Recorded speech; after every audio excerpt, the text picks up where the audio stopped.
There we go. So I'd like to welcome you all to this session. And Lauren Siganis Cohen is the moderator, and she has some panelists that are going to be working with her on homelessness. And we're just delighted to have them with us. And we will just see what we can learn from them. And Lauren, do you want people to mute themselves? Yes. Okay.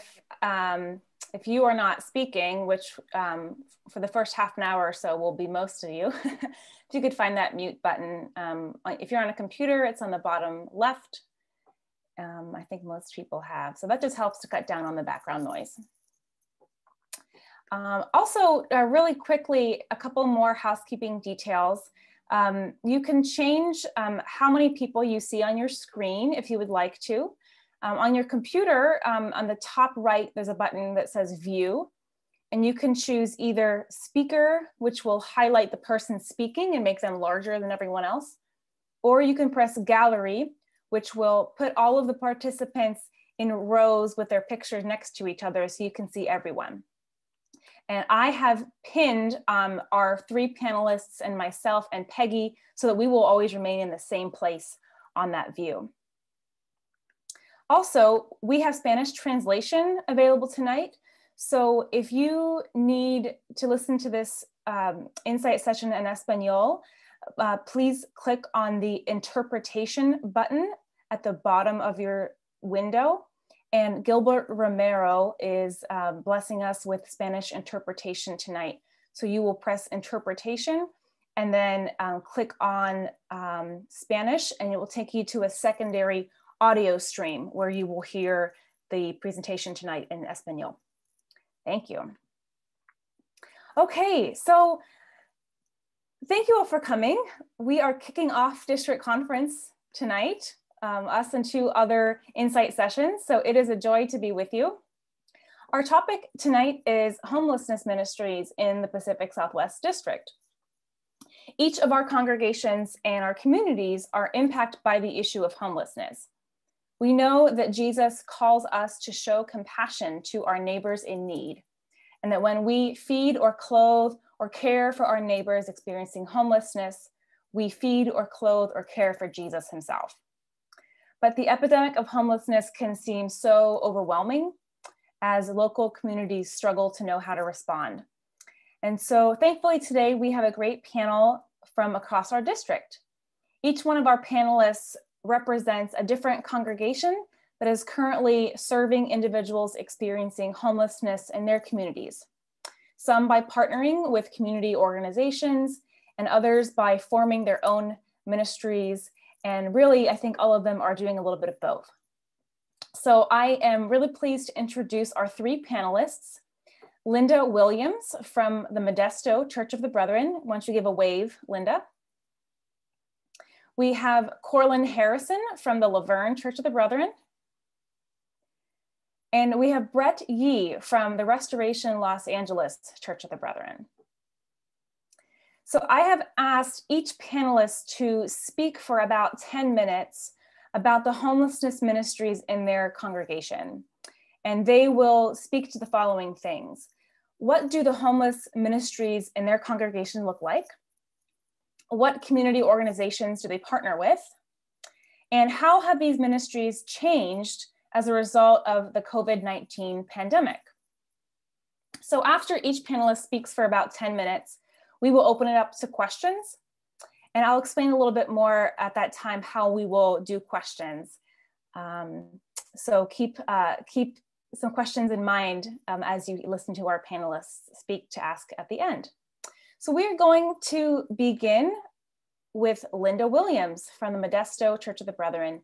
So Linda, you can unmute yourself and talk to us about what Modesto was doing for your homeless neighbors. Well, greetings. I bring you greetings from Modesto here in the valley, where we have a lot of poor weather lately. A lot of fire, a lot of smoke, a lot of ash, poor quality weather, and that makes people even more touchy about a lot of things. But I wanted to talk to you a little bit about Family Promise. Family Promise is a great organization. It is a nationwide program. And the thing that is important to remember is that it is a program that is designed to empower families to overcome their homelessness and regain independence. And the families that come to Family Promise of Modesto must have a child, because the key here is a child. So it can be any family makeup. It can be a mother, father, children, the standard or traditional way you think of a family, or it can be a grandmother and a child, or it can be a father and a child, but there must be a child involved in some way. So across the nation, in all of the affiliates across the nation, and I'm sorry, I don't know what the number is, they all operate just a little bit differently, but that is the one constant that they must have. So there must be a child involved. About 15 years ago, our congregation began to talk about how we might become involved in helping the homeless that were involved in our community. And so the Brethren Way, we formed a committee. That was the first step. And after we had the committee formed, we had a big discussion, and then we had more talk, and then we had some time where we discerned that it really was an appropriate and necessary move for us to become more involved in the homeless in our community. And at that time, we became involved in the Family Promise program, and we continue to support that program with our time and our talent and money, of course. It is a line item in our budget.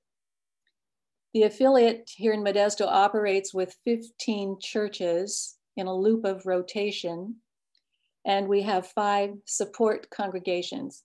So our church, the Church of the Brethren here in Modesto, we operate with the Unitarians helping us quite a bit with our food, and I'll explain that a little bit later.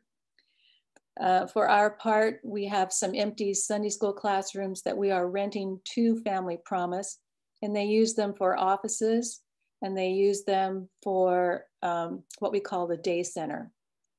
The offices being where they handle casework for each family that comes through. And of course, the days can go there for to hang out if they don't have a safe place to go. But there's a refrigerator there, microwave, washer and dryer, places, small places for storage of personal items and things like that. So prior to the pandemic, that place was busy all day long, from 6 o'clock in the morning until 5:30 at night. The way that it works is the families come to the church for a week. So you might get up to 3 or 4 families, depending on the number of people in the family, but they come for a week. That means that they have a safe place to be for a week, but can you imagine moving every week? So it's designed that way so that they do not get too comfortable. So they come on Sunday night at 5:30, we have dinner at 6, and they stay, they stay through the week until Sunday morning after maybe a little quick breakfast, and they leave again at 6 o'clock in the morning. So we house our guests in our fellowship hall. We call it the gathering place. We have portable dividers that go up between the families and a pulling wall, so we can handle quite a few people. According to program restraints, you can only handle 14 at a time as they are rotated to you. And then you have room in your count of 16, a total count of 16 for 2 volunteers that stay overnight. The beds are also rotated weekly. So when the families come, the beds come. When the families leave, the beds leave and they go to the next church. So we have a big yearly schedule, and we know where the beds are going to go. So the volunteer staff, some people have to be there to get the beds, and some people have to be there when you do the cleanup to send the beds on and transport the beds. So that's quite organizing it for setup and organizing it for cleanup is quite a big deal, not to mention what happens in between. So when the families come and they arrive at 5:30, dinner's at 6, who prepares the meal? And this is where the host church is responsible for the meal. Fortunately for us, it's our Unitarian friends who are providing the meals mostly. And they bring it, they can either fix it in our kitchen or they bring it already prepared, but they generally bring the meal. And the families are very appreciative of this, and it's just, you know, a real good home cooked meal that they really don't have a chance to have very often. After the meal, then the families are expected to clean up and participate in the dish doing and anything that needs to be done in the gathering place where we sit together, just like in a regular home. We have showers at our church. Some churches don't have showers, but we have showers at our church. And so the families then are invited to use the showers if they would like in the evening. In the morning, it's just too chaotic because they need to be gone by 6, but they're welcome to use the showers. If the families are at another church that is hosting and they don't have showers, when they come to the day center, then they're welcome to use the showers at our facility. So those are always open. After the evening meal, families are responsible, well, at any time, the families are responsible for their children. So you can model some parenting techniques, but you are not responsible, or the volunteers are not responsible for the parenting. But they are appreciative, the families are very appreciative of any kinds of activities, games, or homework support that the volunteers can help with. Plus there's a TV, so families are suitably entertained. Everybody goes to bed into their own little cubby hole or their own little room by 9 o'clock, and at 10 o'clock lights are out, doors are locked, and nobody comes in or out, so that it's a safe place for all, volunteers, families, everybody's safe. In the morning, families get up by themselves, but they leave at 6 o'clock, and that's an early time. But if you have children, you need to get them to school. So if the children have to get on a bus and be taken by bus and go across town to another school, they need to leave by 6. And so generally speaking, we have things that are portable for breakfast, like yogurt or Go-Gurt things for the kids and granola bars, things that they can take with them. It's quick and it's easy and it's very, very early. Lunches are generally provided by the families themselves. They usually have enough aid so that they can get their own lunches. And the children, if they're in school, they get lunches through the school. Then they come back again to us at 5:30 so that they can have their meal then at 6 o'clock. So this is all how it has worked prior pandemic. On Sunday morning, when the families leave and go to another church, then the cleanup crew comes in from our church and we put everything back, and all the bedding, all the laundry is put in big garbage bags, taken to the foyer, and then members of the congregation take that laundry home, wash it, and they bring it back. And then I put it away until the next time. We rotate families through our church facility 4 times a year. Some churches do it more. A couple of churches only do a couple of weeks because they don't have heating and air facilities. And so it makes a difference about when they do that. But Family Promise of Greater Modesto is served by 15 churches with 5 support churches. When the pandemic hit, well, things just stopped. Rotation stopped, of course, and families were immediately housed in motels. And so you think, oh, a motel, the families were excited. We can be in our own motel room. We have TV. Things are going to be great. And it was until it wasn't. And you know, it doesn't take very long for a family of 4 to get on one another's nerves in a little small hotel room where there's no place for storage, no games really, nothing for them to do.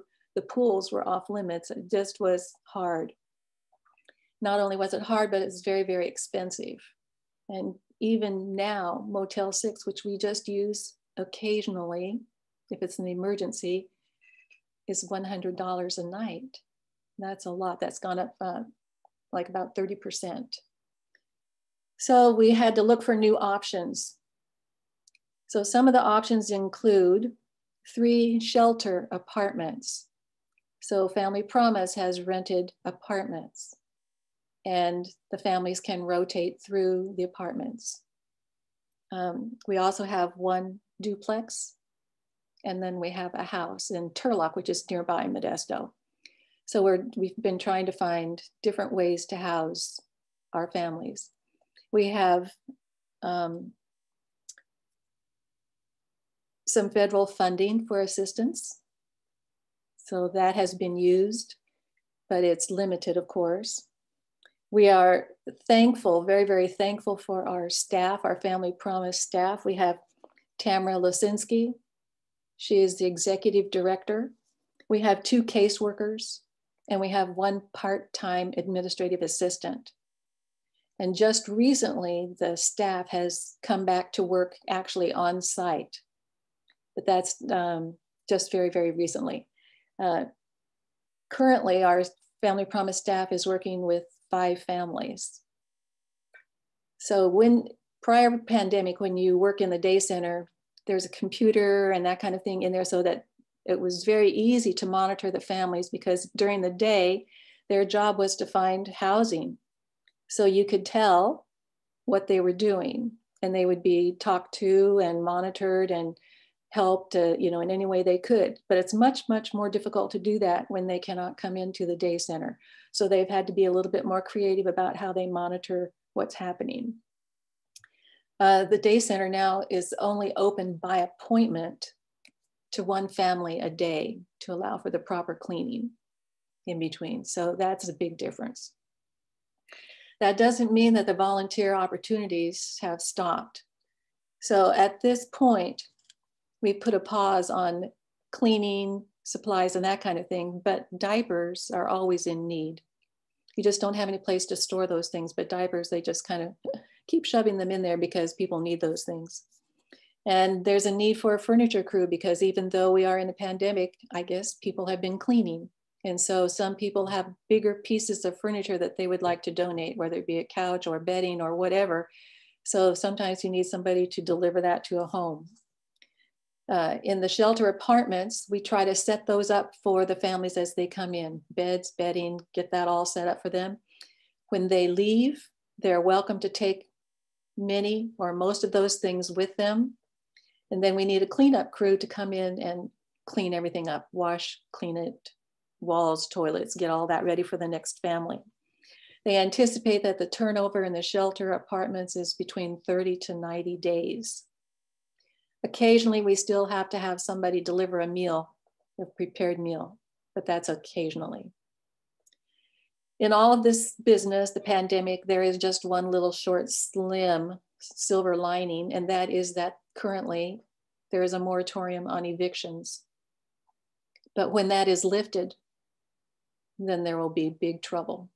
But at this moment, there are no evictions.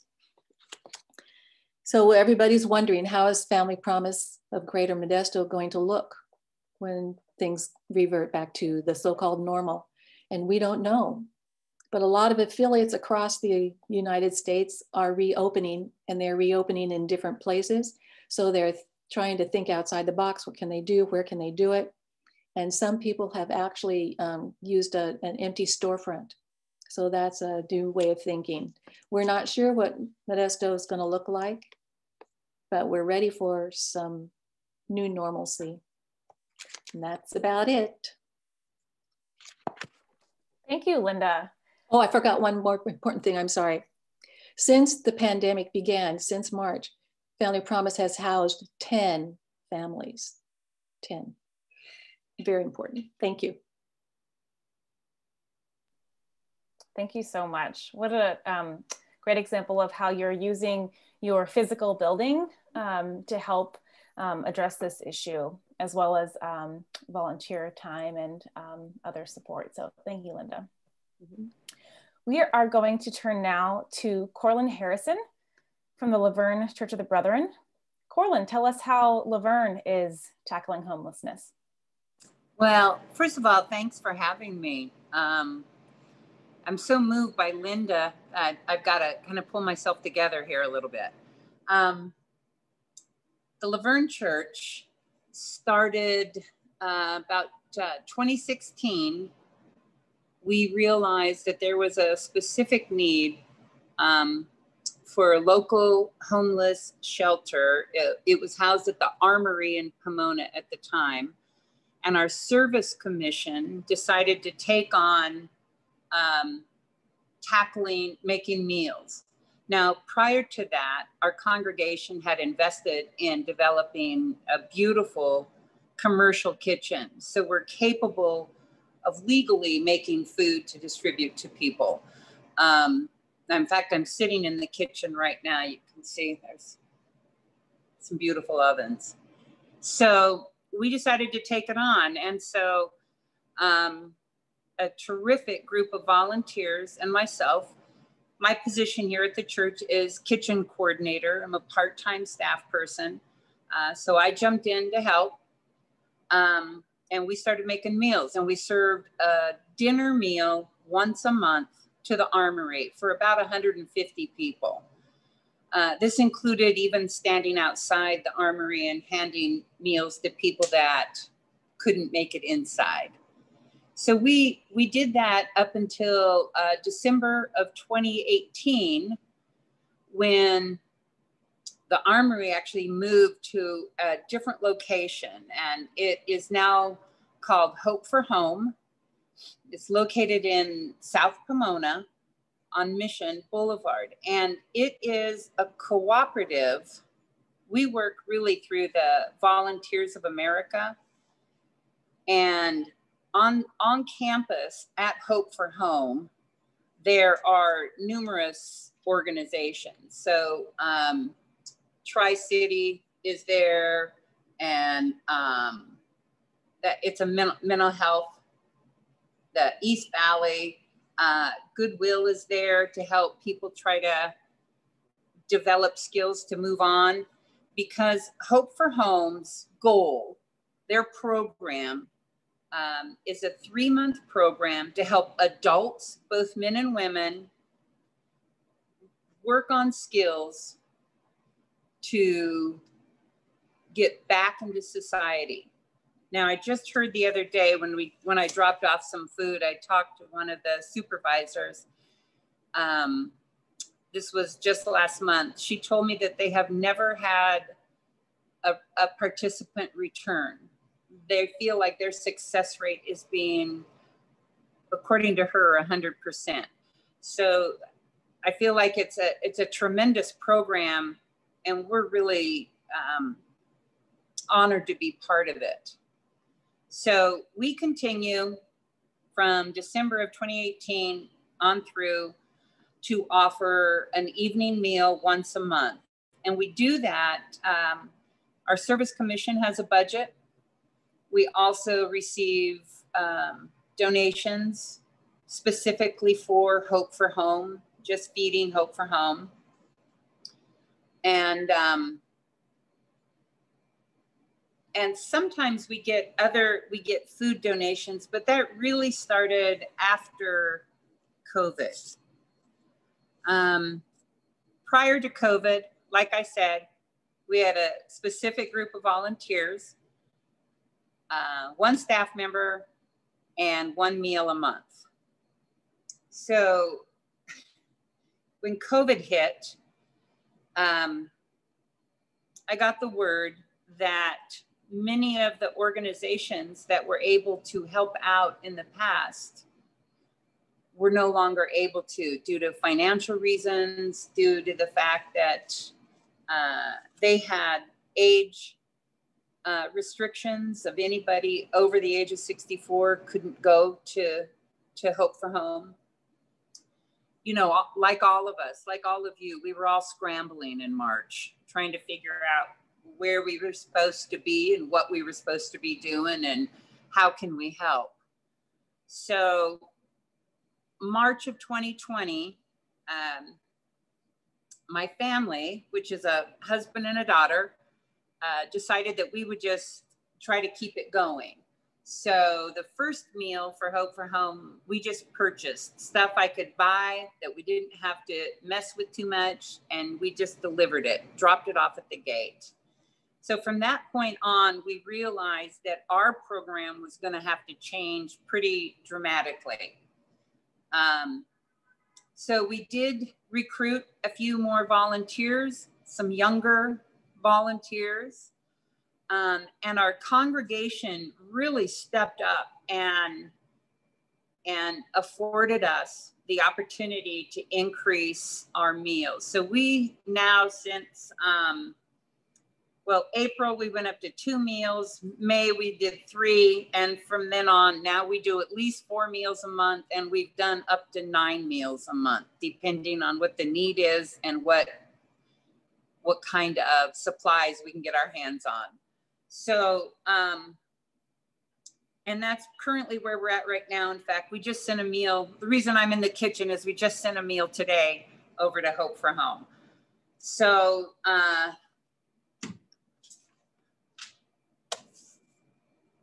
two things have sustained us. The generosity of this congregation. That really is the biggest. And then we did apply for and we received the Brother in Disaster Ministries grant. And that has been tremendously helpful.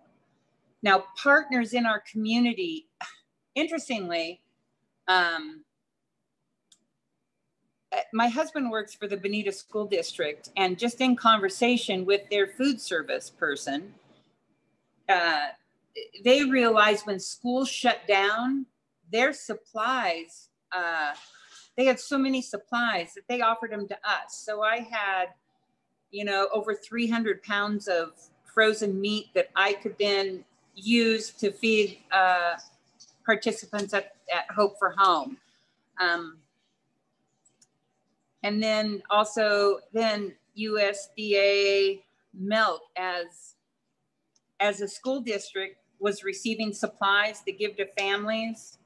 When they had leftovers, they came to us so that we could then take them on to Hope for Home.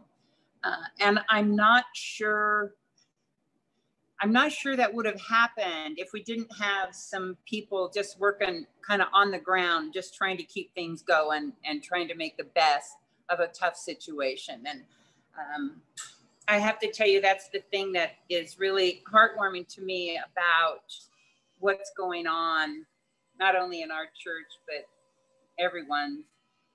This is a tough time, and people are really stepping up and trying to make things work. And it's really something special, I think. So we have this loose partnership with the Bonita Unified School District, and of course with Brother in Disaster Ministries. And then we have just kept our relationship going with Hope for Home. They feel comfortable now that they can contact us with any specific need. And we've been able to help. In April, we were able to deliver, along with meals, we delivered over 400 masks because they didn't have the supply. And again, volunteers stepped up. They were homemade masks, and just one more slot that needed to be filled. So I have challenges in that I would love to see. I love this group of human beings getting together, because I think that we have lots of work to do to try to create community that helps serve our homeless community in so many different ways. But one of the things I just wanted to emphasize, one of the things that I think is really special is finding those partnerships, those agreements within our community that help support all of us doing the best that we can do. I think that's vital, especially now. But I think we could make some huge differences when we team up. Team wins. It's like family. So anyway, that's about it for me. I look forward to any questions people might have, but that's what we're doing here. Thanks. Thank you so much, Corlin. Welcome. Another great example of how you're using space in your building, your beautiful kitchen, and finding unusual and creative partners to help you in your ministry. So thank you. We turn now to Brett Yee from Restoration LA to talk to us about your homeless ministries there. Thanks, Brett. Great.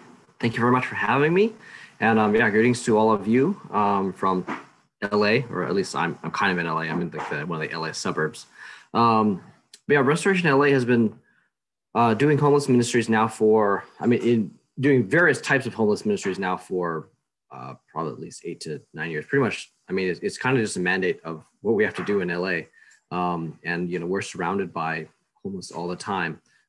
We are in the East LA area, so not like quite the hubbub of the large homeless crisis in downtown and the surrounding areas, but it does definitely affect us. And we've been feeling like we've been called to different areas in LA to meet the homeless crisis and serve there. So one of the big issues that, I think all churches face is mobilizing our people. And homeless ministries, of course, is definitely a challenging thing because for various reasons, sometimes assumed and sometimes quite valid, homeless ministries can be scary. And it can definitely be intimidating. Many of us have had, negative encounters with homeless people.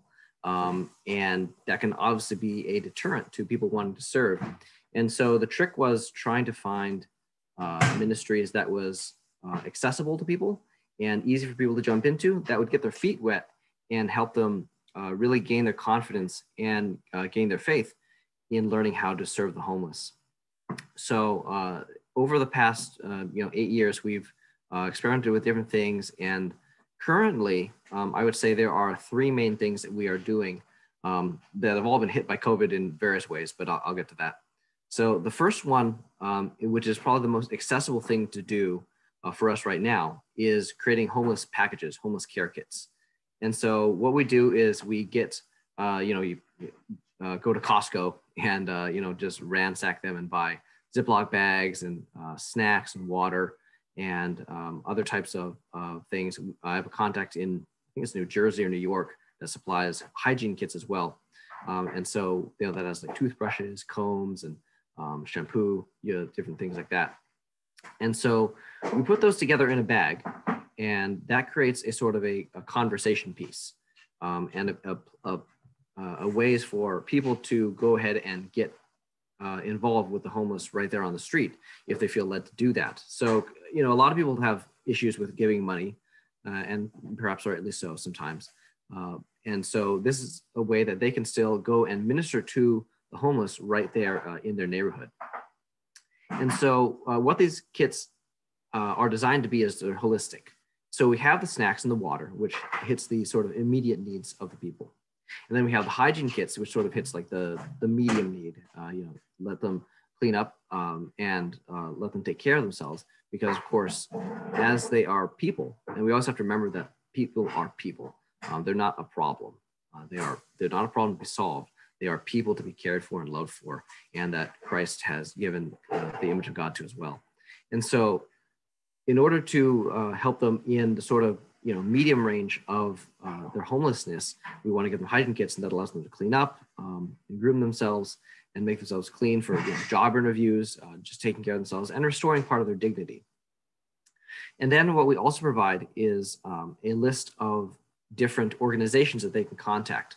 And the 2 that we have on there right now are the LA Christian Health Center, which I'll get more into about soon, and also the various, they're called SPAs, service provider agencies. I think that's what it stands for.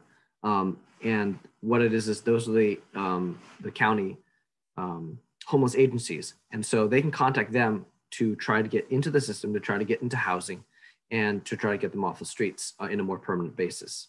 And so we provide them those phone numbers, addresses, emails, and those are the different contacts that they can try to get out of homelessness. And then we also provide them with gospel tracts, and which of course can be a conversation starter too. So we hit the eternal as well. So we want to hit the immediate, we want to hit the medium, hit the long-term, and hit the eternal as well. And so these are all just ways that one, we can minister to in a small way, but also create conversation starters for our congregation, and they can get involved right there on the street. And so, putting them together is easy. Again, you just go to Costco and get all the supplies you want and get all the hygiene kits you want. And then, we have a youth group who loves help. And so we just, use the free labor of teenagers and put them all together. And then they're basically available for the church to pick up and, store in their cars or whatever. Obviously with COVID, that does create another issue. People may not want to approach homeless people during the pandemic, which is again, understandable. So the ministry has been sort of a little bit put on the back burner at the moment, just as we sort of ramp up, just, trying to take care of the other needs of the church.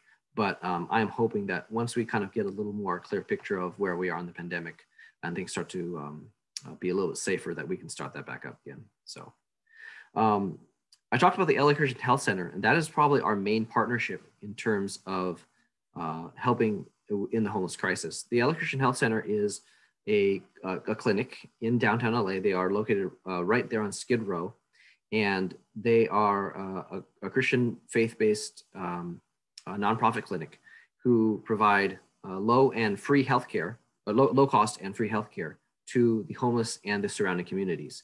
And so not just necessarily the homeless, but also the low income. And I mean, really, they'll help anybody. But the great thing about this clinic is that it not only provides low cost healthcare to people, but it also gets them into the healthcare system. And so they provide means and connections into the county system and gets them into like Covered California and into the different means of getting healthcare. And that, of course, not only gives them healthcare, but allows them to get possibly onto the housing tracks as well. And so their vision is not just to provide a visit for a medical issue, but it is to also get people out of homelessness as well. And the clinic has different satellites, and they partner with different LA County agencies, and they have through their connections and through their in-house operations, they have dental, they have optometry, and they have mental health as well. So they're holistic as well. My wife actually works as a physician assistant in the clinics. And so they do ministries right there on the street. They'll go out and do basic healthcare on the street. They call it street ministry, and they also have in-clinic visits as well. And for the pandemic, for them, they of course have had to adapt.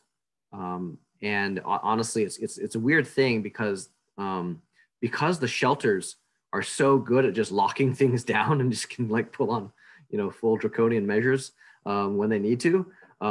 They've been able to lock down any sort of outbreaks that have happened in the homeless community. And so it actually hasn't been as bad as what's expected. But the little side effect that happens with that is that there are fewer patients that actually go to the clinic because they're either locked down or they're afraid to go in. And they've instituted stuff like, telecare visits, like through the phones, through Zoom, stuff like that. But still, it has been a little bit tough on them. But through it all, they've actually been raising money for the last 2 or 3 years for a brand new building, which I actually got the privilege of touring a couple of weeks ago. And it's a great new state-of-the-art facility. And they're hoping to open up soon. They keep saying that, and everyone's discouraged because bureaucracy and all that kind of stuff. But it is going to open soon. It's a really nice facility. And what's also great about that is that our lead pastor, Jody Romero, Gilbert's son, is on the board of the LA Christian Health Center as well. And so he's been tasked with forming a pastoral care team. And we're all sort of partnering into that and dreaming about what it would look like to have a volunteer staff of pastors, not just our church, but other partnering churches as well, who can go in and be pastoral care providers for patients and for the clinicians as well. And so we're really hoping that we can provide not only healthcare, physical healthcare, and they also provide emotional healthcare through mental health, but also spiritual care as well. And so we're really dreaming about having a robust ministry through LACHC that can really care for the whole person. And it also provides, I think, a good place of volunteer outlets. So anyone, even if they don't feel called to, do pastoral ministry, they can still volunteer in like doing care in the lobby and directions and, different things in the clinic, just like you would at a hospital. I should also mention that twice a year, LACHC puts on a foot washing clinic. And during Thanksgiving and Easter, which we dearly miss right now because of the pandemic, because we can't do it, but they put on this giant foot washing ministry, and they just line up rows and rows of buckets of warm water and under a tent. And you have volunteers from churches all over California. Sometimes they even come in from Nevada just for that day. And we get down there and we wash the feet of the homeless, and doing just as Jesus did. And we get to provide them with a very tangible need, because a lot of times, the feet of the homeless are quite dusty, quite dirty, and they don't always get a chance to take a shower, don't always get a chance to get a bathe. And this is one way that we can care for them. And what also happens is that when we notice that there are, like fungal growths and sorry to gross you out or anything if you're thinking about feet, but fungal growth or ingrown toenails or infections, stuff like that, we can call over some of the providers from LACHC who are there on site, and they can get then connected to the clinic. And of course, we also get to pray for them. So that is a very cool ministry that happens twice a year. And we get to minister in a very unique way. And there's a lot of gratitude there and a lot of just blessings, both for the clients and both for us as well. We also partner with one other ministry, and this isn't directly homeless, but I kind of view it as preventative care. We partner with a group called Olive Crest, and Olive Crest is an adoption and foster family agency. They're faith-based, they're Christian, and what they do is they provide, they kind of just like what a lot of the other foster agencies do, but they do it, of course, with a spiritual edge. And one of the things that they've been doing is creating what's called care communities. And so a lot of times, foster agencies and foster care is pretty, intimidating for anyone. And, asking your congregation to suddenly become foster parents overnight, that's a big ask. Obviously, some people do it, and big blessings to them. But for everyone else, there are still things that they can do. And what you can do is you can create a care community and surround the foster families that are in that network. And so you can provide meals for them. You can provide some babysitting. And that's a way for us to care for those families that are doing the heavy lifting and making it easier for them, because a lot of times foster families fall apart and it becomes difficult. And when we're able to surround them and care for them and provide them physical care, spiritual care, all that becomes easier for them, to give them a little morale boost and let them know that they're still surrounded by the church. They're not doing this alone. And of course, foster care is one of the ways that we can prevent homelessness, because many, many kids that are in the system, when they don't have good families, can very easily fall into homelessness later on after they turn 18. And so if we can provide better faith-based families for them, that I think can stem a little bit of the tide of homelessness later on. Yeah, so those are the kind of ways that RLA is trying to address homelessness and serve people in very tangible ways, just as we believe Jesus would. So yeah, I look forward to any questions you guys have too. Thank you so much, Brett, for sharing the really variety of ways that Restoration LA is addressing homelessness, from basic needs to working on healthcare to the spiritual needs of this community. So thank you so much. At this time, we will take some questions. We have about 12 or so minutes left. Peggy, I know that was your job to give us a time check, but... No, hasta ahorita está todo bien, gracias. So if you have a question, there are two ways that we can do this. You can use the chat feature. So if you are on a computer, there's a chat button at the bottom of your screen, and you can click on that. And you can type your question into the chat so that everyone can see. Or if your video is on, you can raise your hand and we can unmute you and you can ask your question verbally. So if you have a question for all of our panelists or for just one of them, now would be the time to ask.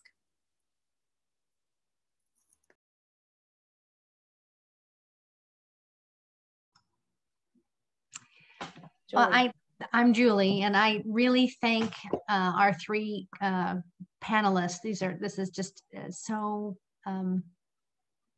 inspiring to hear you three speak. And Brett, you sort of went for this with the support for the foster care, because my question is, if we feed them, it's a sort of a Band-Aid, not a bad Band-Aid, but it doesn't fix the problem. So Brett, that helping foster families stay intact is a really good preventative. And so to all three of you, from your perspective, what would be some more preventative measures that we could take for homelessness? Or is there?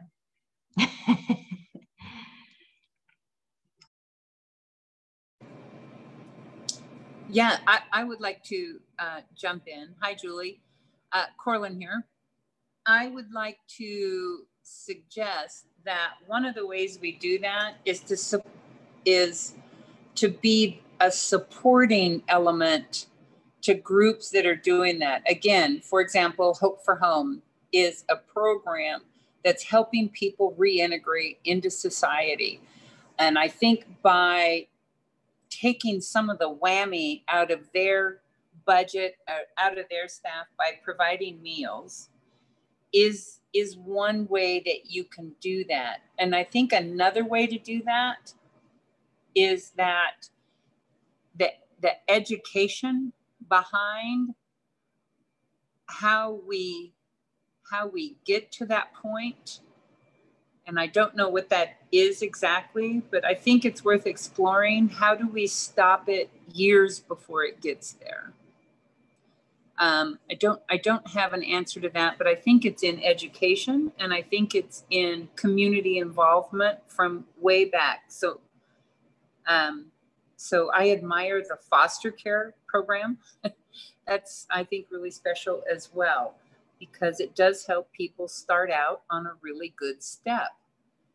So I think there's elements about everything that's being done that helps promote getting out of a bad situation. But I think all three of them also help promote not returning to it and setting an example of how we don't get there. In my, thank you, Brett, and I'm just going to jump in. I work in Lawrence City and Pomona, along with Corlin's group. But what I'm finding is that there's this, there's a young population. The largest unemployed population in Pomona, which is Brown, is 20 to 24, female 20 to 24. But what I'm finding is that these young people who are attracted to gangs, if they have a job, they will not. I mean, some of them are begging for jobs, but we're having a hard time giving them jobs. So that's where I'm starting to think, like, how can we do some economic development in places where there's just a ton of jobs, so we can offer. Anyway, that's my. But Brett, please, I'd like to hear you. Sure. So I think it's like Quillen mentioned, it's a very complex thing. There isn't just one reason for homelessness, and I'm not an expert by any means, but I think education is definitely a way to sort of stem the tide, and that does provide kids and their families with a leg up economically. But I would also say, beyond economics, and obviously it's super important to help people find jobs, and there are tons of ways we can do that. You can have clinics, you can have like counselors and create ministries like that. But I really think that one of the things that we have to do as a church is simply be the church.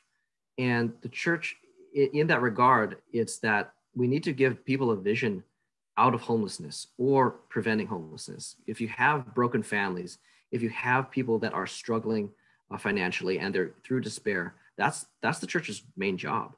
We're supposed to bring Jesus to people and give them hope and give them a vision out of it. And it's not just about not being homeless, but I think it's about finding wholeness in our communities. And when people have that sense of community, they know that people have their back, and they know that God has their back as well. And so when we also strive together to be the church, to rally behind families that are in trouble, to rally behind people that are in economic crisis, to rally behind people who are making terrible decisions that may end up getting them kicked out of their houses or whatever else. If we're being the church, we're going to help people be accountable. We're going to help people be honest. We're going to help people find emotional stability. We're going to help people find spiritual wholeness, and really be able to aim towards Jesus in order to stem that tide. And, you know, obviously there's no one single Band-Aid that tackles it all, except for, you know, Jesus, because, you know, Jesus covers everything. But, you know, Jesus is needed in very specific ways. And that, of course, takes a relationship. It takes time. It takes effort. And it's not an overnight kind of thing. And so I think the church just has to really be the church and pray and see where God wants us to be involved with different families. And it's going to look different for everybody. And it may mean finding those partnerships, finding that medical clinic, finding the agencies, or just finding it within ourselves to really expand and think out of the box and be Jesus to people in the ways that they need it, so that homelessness doesn't really become the option anymore.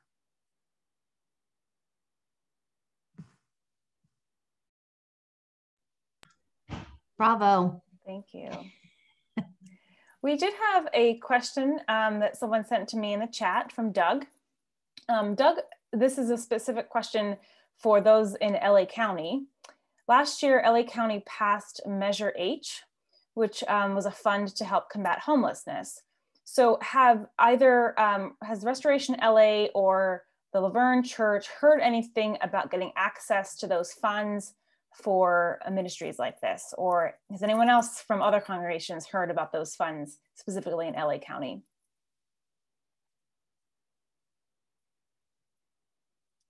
I'm seeing people shaking their heads. I have not, but I also have not pursued it. So that's something that we might look into. No, tampoco.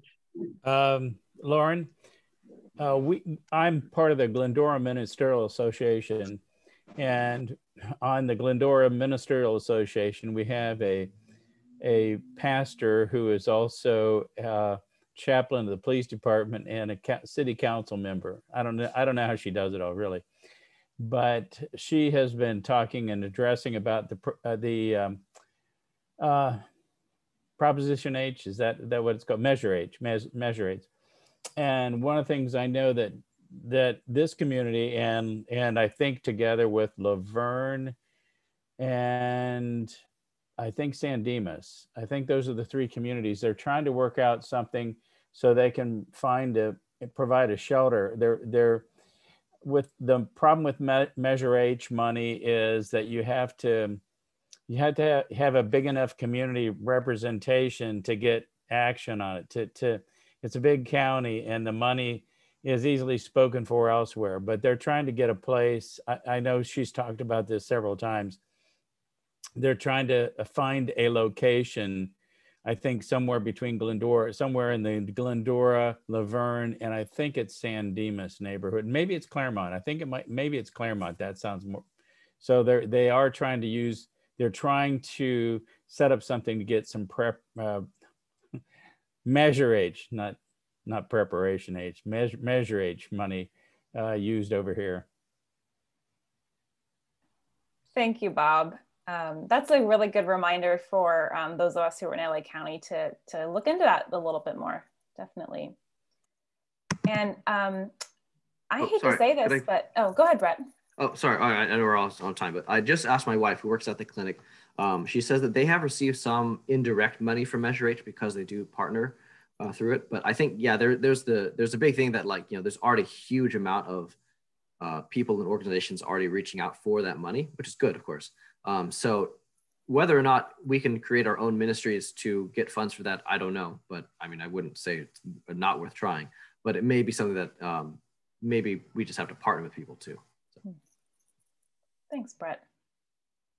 I think we could probably continue for a lot longer with more questions and more ideas with each other about how to best tackle homelessness in our communities, but we are at our time. And before we go, I would love to close us in a word of prayer.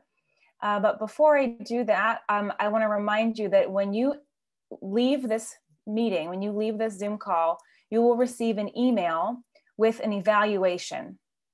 If we were in person, you would get a piece of paper after each Insight session to give your feedback on how this session went. But this year it's all virtual. So check your email after you leave this meeting or later tonight or tomorrow, and you will receive a link to that evaluation, and please consider filling that out. Okay, will you join me in a word of prayer? Loving God, Sí, we está are bien. so grateful for each of our panelists and for the ways that their congregations are lovingly and compassionately helping their homeless neighbors. We pray that tonight would be an inspiration to us all, and that we, in each of our settings and contexts, would be inspired to pursue additional partnerships and to educate ourselves on what homelessness and homeless prevention looks like in our communities. We ask you to remind us to see the face of Jesus in every person that we encounter who's experiencing homelessness. We pray all these things in your holy name. Amen. Thank you all so much. Thank you to our panelists, Linda and Brett and Corlin. Wonderful job. And we are right at 6:30, so wow, we are good. Thank you all. Wonderful breakout session. Thank you. Thank you all so much. Thank you, everyone. No solamente tal vez lo de la programa X o H.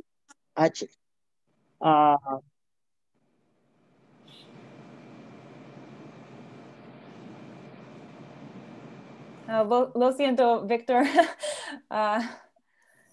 No. Ok. Sí. Ok, está bien. Está bien. ¿Hay una pregunta? ¿Preguntas, Victor?